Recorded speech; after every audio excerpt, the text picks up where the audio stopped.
Assalamu alaikum, dear students. Our today's topic reaching the age of adolescence, part 6, class 8.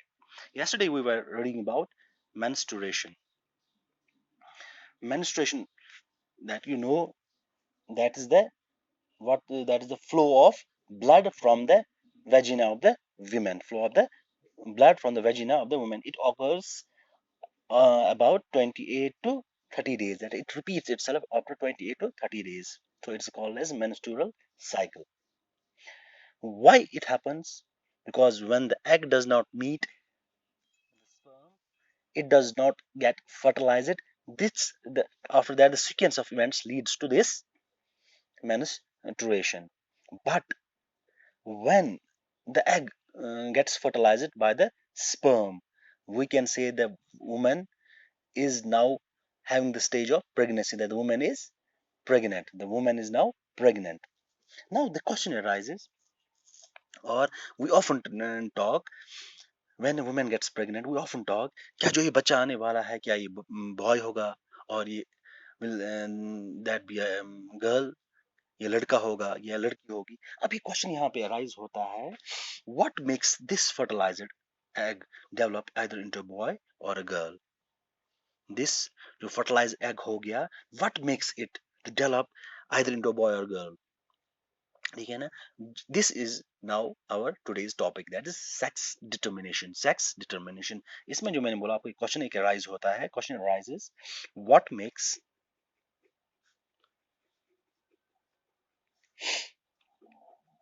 the fertilized egg develop either into a boy or a girl? What makes it? जैसे मैंने आपको बोला, the gametes, male gamete, sperm, when it comes in contact, जब ये contact में आता है किसके, egg के, this sperm fertilizes this egg. Now this egg gets transformed into a, egg को बोल सकते हैं fertilized egg or zygote. Fertilized egg or zygote. अब जो ये zygote है, the instruction to get developed into a boy or a girl is present inside this zygote. Instruction for determining the sex of the body. इसके अंदर ये instruction, इसके अंदर zygote के अंदर होती है इंस्ट्रक्शन, क्या ये जो बच्चा आएगा, जो फीट्स आएगा, इट बी अ बॉय और इट बी अ गर्ल. इससे पहले मैं आपको थोड़ा सा ये बताऊंगा अबाउट क्रोमोसोम्स, क्योंकि क्रोमोसोम्स ही वो है, वो चीज है जिनमें ये इंस्ट्रक्शन प्रेजेंट होती है कि जो फर्टिलाइज्ड एग है, will it be become a boy और ए गर्ल. अब ह्यूमन क्रोमोसोम्स ह्यूमन क्रोमोसोम्स जो हमारी सेल है, और जो हमारी बॉडी है, our body is made up of millions of cells. That's why we are called as multicellular organisms. अब जो हर कोई cell, each cell contains 46 chromosomes. कोई हर एक जो हमारी बॉडी में सेल्स हैं, हर एक बॉडी में ईच सेल contains 46 chromosomes और 23 pairs, क्योंकि they occur in pairs, उनको हम pairs में भी बोल सकते हैं. they occur, जो chromosomes हैं, they occur in pairs. ये pairs में होते हैं, ऐसे ये pairs में होते हैं. each cell contains 46 chromosomes except gametes. That's sperm and ova और egg. sperm और ova, इनमें 46 क्रोमोसोम्स नहीं होते हैं, इनमें 46 क्रोमोसोम्स नहीं होते हैं। अब क्यों नहीं होते हैं, विल डिस्कस लेटर ऑन। अब क्या होता है कि आपने कभी ये भी देखा होगा, हम बोलते हैं कि फलानी लड़का अपने बाप के साथ मिलता है, इसकी शक्ल अपने बाप के साथ मिलती है, या अपने चाचे के साथ मिलती है, या अपनी माँ के साथ मिलती है। ये जो रिजेम्बलेंस है, the resemblance with your of you with your father or mother or uncle, ये कैसे दी, ये करेक्टर्स जो ये इनको बोलते हैं करेक्टर्स, करेक्टर्स और ट्रेट्स, करेक्टर्स और ट्रेट्स जो आपके फादर से या आपकी मदर से आप पे आ जाते हैं, आप में आ जाते हैं। जो ये ट्रेट्स आप में आ जाते हैं, उनकी फॉर एग्जाम्पल आपकी कभी बोलेंगे जो आपकी नाक है वो आपके बाप पे गई है, या आपका चेहरा आपकी माँ की तरह, आपकी आंखें, ये जो ट्रेट्स, इनको ट्रेट्स बोलते हैं। ये ट्रेट्स कौन एक जगह से दूसरी जगह पहुंचाता है, they get passed from one generation to another. जो ये ट्रेट्स है ये कैसे पास होते हैं, how they get pass from one generation to another, एक जनरेशन टू अनदर जनरेशन कैसे जाते हैं, थ्रू, हम बोलते हैं थ्रू जीन्स, उनको बोलते हैं जीन्स, जीन्स से जाते हैं। जीन्स, जीन्स वो चीज है जो हमारी ट्रेट्स एक जनरेशन से दूसरी जनरेशन में ले जाते हैं, एक जनरेशन से दूसरी जनरेशन में ले जाते हैं। अब जो ये जीन्स है, they are present in they are present in chromosomes. So chromosomes are responsible for these traits, जो हमारी resemblance है with our father, with our mother or our uncle. This these chromosomes are responsible for that. अब जैसे मैंने आपको बोला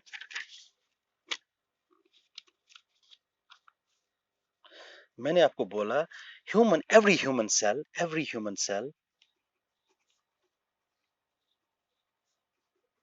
has 46 chromosomes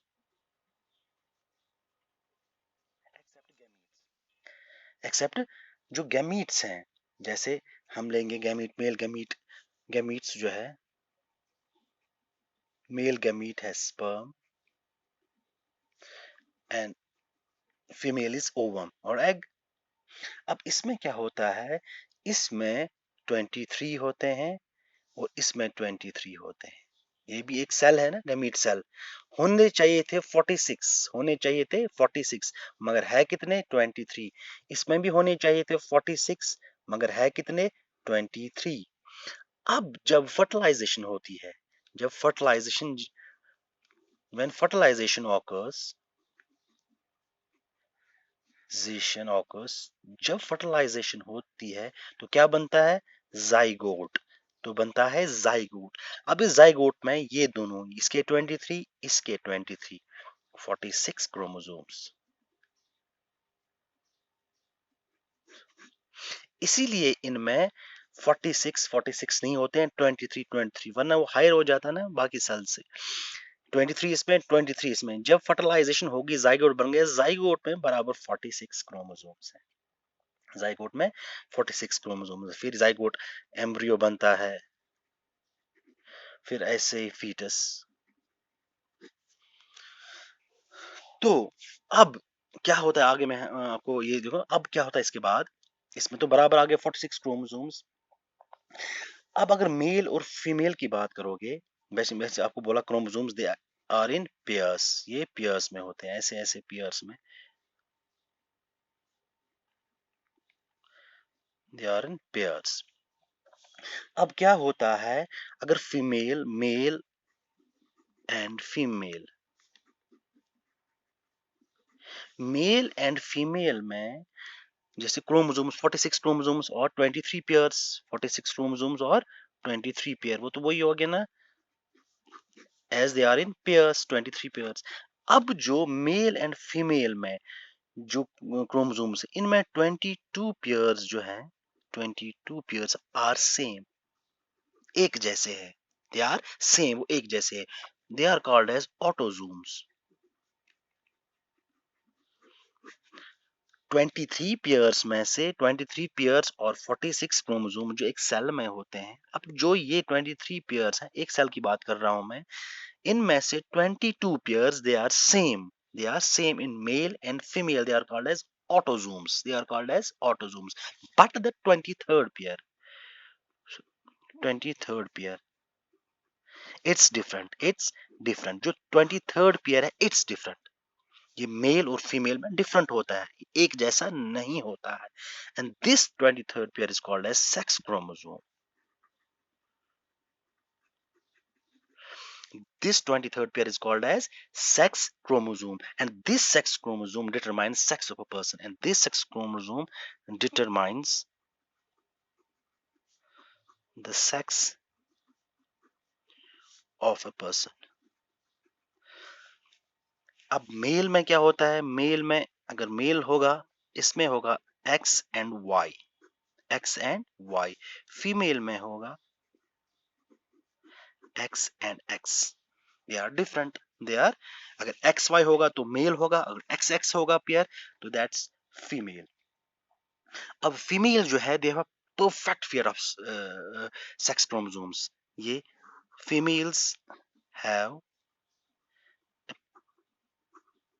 perfect pair of sex chromosomes. है ना, perfect pair. But in males they have mismatched pair. इनका mails में जो है, males have mismatched pair. Males है mismatched pair. X and Y, they are mismatched. और एक चीज याद रखनी चाहिए, इसके बाद मैं यूज करता हूं. अब क्या होगा जब स्पर्म एंड ओवम, ये जो